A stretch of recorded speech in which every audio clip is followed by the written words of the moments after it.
2026ஆம் ஆண்டு தைப்பொங்கல் திருநாளை மக்கள் சிறப்பாக கொண்டாடும் வகையில் முதலமைச்சர் மு.க.ஸ்டாலின் 3000 ரொக்கத்துடன் கூடிய பொங்கல் தொகுப்பினை பச்சரிசி 1 கிலோ, சர்க்கரை 1 கிலோ, கரும்பு 1 முழு நீள கரும்பு, வேட்டி மற்றும் சேலை தகுதியுள்ள அட்டைதாரர்களுக்கு இலவசமாக வழங்கி துவக்கி வைத்தார்.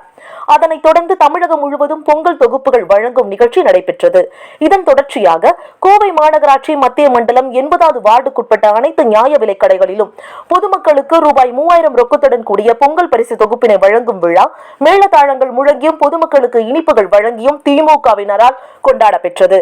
இந்நிகழ்ச்சியில் கோவை மாநகராட்சி பொது சுகாதார குழு தலைவரும் 80வது வார்டு மாமன்ற உறுப்பினருமான பே. மாரி செல்வன் பொதுமக்களுக்கு பொங்கல் பரிசு பொருட்களான பச்சரிசி, சர்க்கரை, முழு கரும்பு மற்றும் ரொக்கப்பணம் 3000 ரூபாய் ஆகியவற்றை வழங்கினார்.